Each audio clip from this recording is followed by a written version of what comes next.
stepping into a new year. How about you? Did you make any New Year's resolutions? Like maybe you're going to eat your vegetables or do all your chores diligently and not stuff things under your bed or hide them in the closet, or getting your homework done on time and not blaming it on the dog. Whatever your resolutions might be this year, our new theme for the month of January just might help you out. It's called Rules for Life. Play well, finish strong. And this week, we're talking about responsibility. So let's go ahead and send it over to Erica for today's lesson. See you in a bit.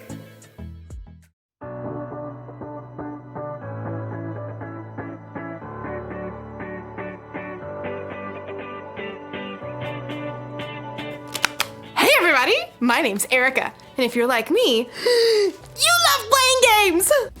I love sitting around a table with my friends and family playing card games, board games, or any kind of game. I just got a new game in the mail today.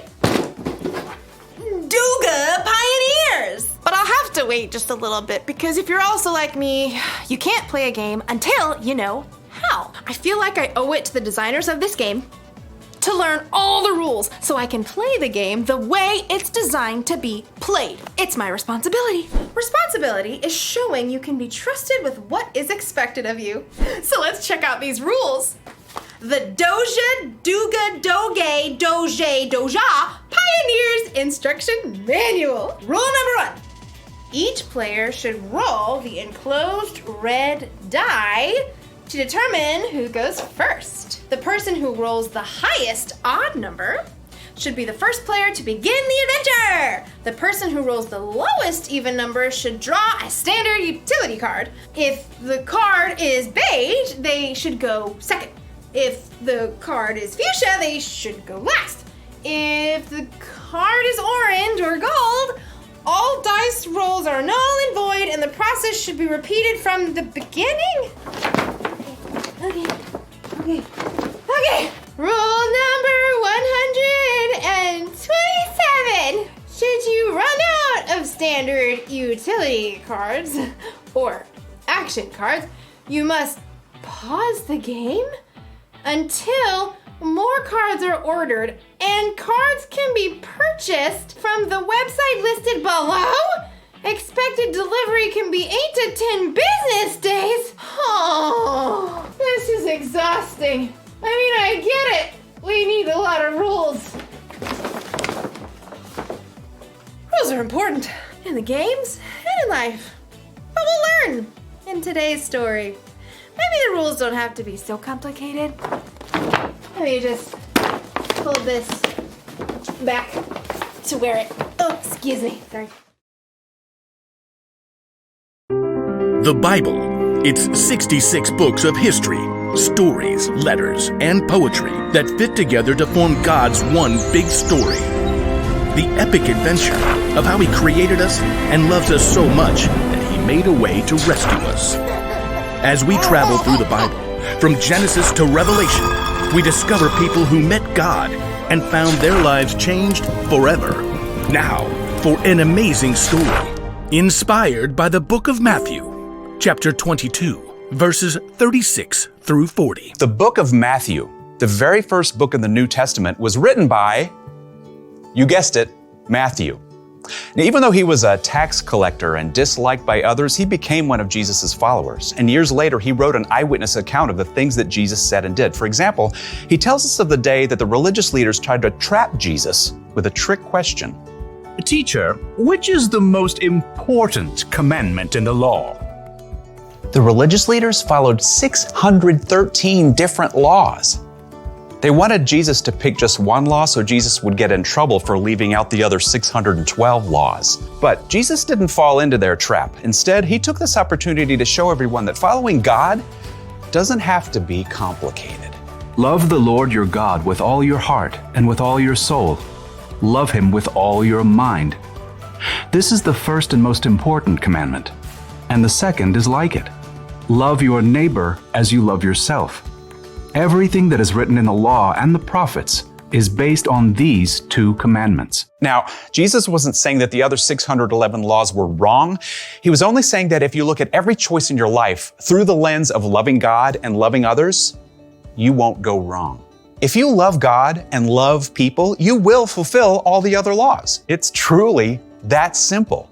Often, it's in our darkest times that we find the most amazing opportunities to show love to others. In the past year, due to COVID-19, we've seen a lot of people put themselves on the line to help others. Doctors, nurses, medical workers. But we've also seen grocery store cashiers and delivery workers put themselves at risk of getting sick. So each of us could have the food and supplies we need. That's love in a big way. And you know what? Young people and kids have stepped up too. In Reno, Nevada, a college student named Jade Powell recruited a few friends to help elderly people buy their groceries during the pandemic. Within a few days, the idea took off.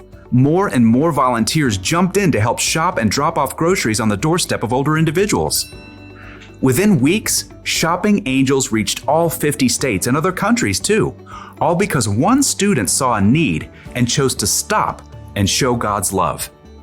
Sometimes showing love to others only takes a few minutes. In Columbus, Ohio, Taryn, who is 9, and Calliope, who's 6, knew their elderly neighbor loved classical music. Because she was in isolation and couldn't go out, they took a concert to her front porch. For 30 minutes, they played a private cello concert just to brighten her day. It was a simple and amazing way to show love to others. Let's look at one more story.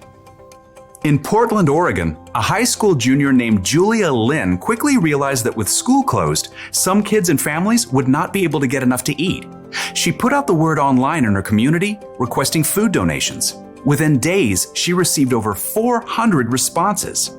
Julia picked up each donation herself, and with the help of the school student government, she set up distribution centers where families in need could pick up the food.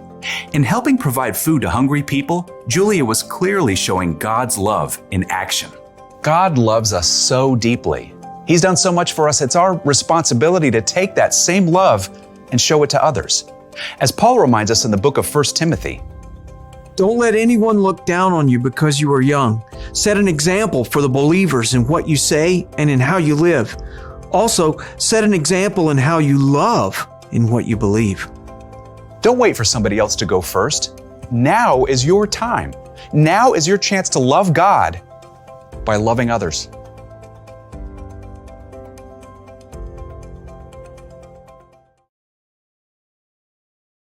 Hey, have you ever noticed how many rules there are in life?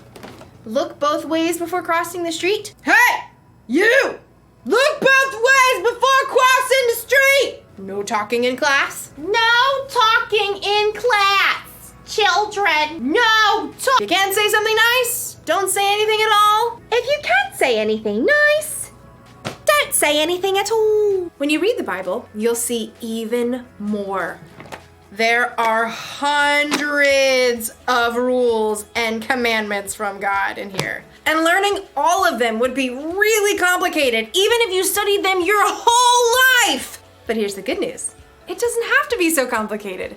Jesus said that all God's commandments, all of his rules, are based on just 2. Rule number 1. Love the Lord your God with all your heart and with all your soul. Love him with all your mind. And the second is like it. Love your neighbor as you love yourself. Love God, love others. It's so simple. When you follow that rule, all the other rules are taken care of. After all, you're not always gonna have the rule book with you. So when you're in a situation where you're not sure what the rules are, just ask yourself, how can I love God through this? Or, am I loving other people? That should help keep you in the game. So here's the one thing to remember today. This is the most important rule for life. Love God, love others. Because really, it's more than just a game. If you follow Jesus, then loving God and loving others is your responsibility. But it's up to you. You can make it complicated, or just keep it simple. Yummy. Eatsy, eatsy, eatsy. See you next time.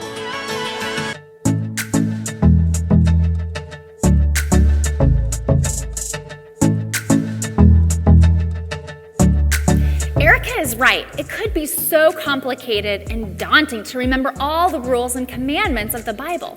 But if we follow the first two, love God and love others, the rest comes a little easier. Should we take a look at our new memory verse for the month? Okay, here it is. Suppose you can be trusted with something very little, then you can also be trusted with something very large. Luke 16:10. That's a good one. Discuss that with your family, what that verse might mean to you. And I will see you next week. Bye!